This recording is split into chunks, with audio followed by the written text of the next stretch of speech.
பார்க்க ஓரளவுக்கு நார்மலாக தோணுது. இது உண்மையிலே பெப்பர் சிக்கன் இந்த வடிவில் தான் வருமா? ஹாய் மக்களே, இன்னைக்கு பார்த்தீங்கன்னா ஊரில் நல்ல மழை, கிளைமேட் நல்லா சில்லுன்னு இருக்குது. அதுக்கு ஏற்ற மாதிரி ஒரு சாப்பாடை போட்டு அருமையாக இருக்குது. அதுக்காண்டி சிக்கன் வாங்கியிருக்கேன். இன்னைக்கு பெப்பர் சிக்கன் சேர்ப்போம். சிக்கன் வாங்கியாச்சு, அதுக்கு தேவையான பொருள் வாங்கியாச்சு. வாங்க போய் சமைக்க ஆரம்பிக்கலாம்.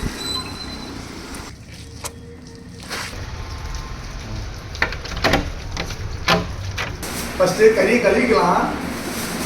கொஞ்சமாக மஞ்சள் பொடி போட்டு வாஷ் பண்ணிக்கணும். பெப்பர் சிக்கனுக்கு தேவையான மசாலாவை ரெடி பண்ணிக்குவோம். ஏன்னா வறுத்து நம்ம அரைக்க போகிறோம். ஃபஸ்ட்டு அதை வறுத்துட்டு அரைச்சி ரெடி பண்ணிக்குவோம். பெப்பரு, ஒரு 5 மிளகா போட்டுருங்க, சீரகம், அப்புறம் பார்த்தீங்கன்னா பெருஞ்சீரகம் ரெண்டுமே போட்டுருவோம். இப்போ தான் கருவேப்பிலை போட்டுக்குவோம், நல்லா வாசமாக இருக்கும். மசாலா வறுத்தாச்சு. இப்போ கொஞ்ச நேரம் ஆற வச்சுட்டு நம்ம மிக்சியில் போட்டு அரைக்க ஆரம்பிச்சிடுவோம். அரை மணி நேரம் பார்த்து கரண்டும் போச்சு. நல்லா பட்டு போல் அரைச்சி எடுத்துக்கலாம். மசாலா நல்லா அரைச்சி எடுத்துட்டாச்சு. நம்ம சமைக்க ஆரம்பிப்போம். எண்ணெய் ஊற்றிடுவோம். ஃபஸ்ட்டு இஞ்சி பூண்டு பேஸ்ட்டை போட்டு நல்லா வதக்குவோம். அப்புறமாட்டி வெங்காயத்தை அரைக்குவோம். இஞ்சி பூண்டு பேஸ்ட் நல்லா வதக்கிடுச்சு. இப்போ நம்ம வெங்காயத்தை அரைக்கிறோம்.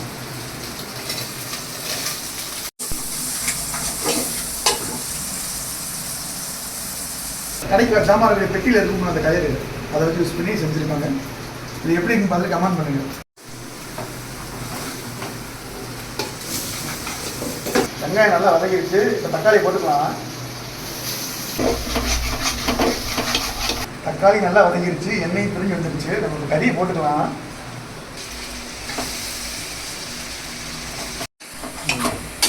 இந்த மசாலா போட்டு தள்ளிட்டு அப்புறம் தண்ணி ஊற்றிக்குவோம்.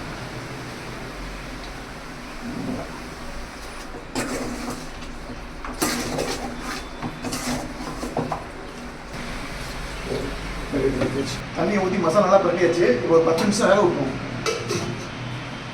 ஒரு 75% வேலை முடிஞ்சிருச்சு. நான் இப்போ கிச்சனை க்ளீன் பண்ணிக்குவோம். என்னடா வரிசை சமையல் குறிப்பாக சொல்கிறாங்க, பெரிய செஃப்பாக இருக்கும் அப்படின்னு நினைக்க வேணாம். ஃபுல்லாக யூடியூப் வீடியோ வந்து செய்கிறது.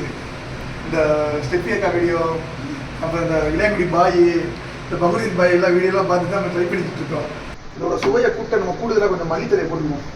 இறக்குறதுக்கு முன்னாடி மக்களே, இந்த ஸ்ட்ரக்சர் வந்து உண்மையிலே நல்லா இருக்கா இல்லையா அப்படிங்கிறத கமெண்ட் பண்ணுங்க. எனக்கு பார்க்க ஓரளவுக்கு நார்மலாக தோணுது. இது உண்மையிலே பெப்பர் சிக்கன் இந்த வடிவில் தான் வருமா அப்படிங்கிறத கமெண்ட் பண்ணுங்க. சமைச்சு முடிச்சாச்சு. இப்போ சாப்பிட ஆரம்பிப்போம்.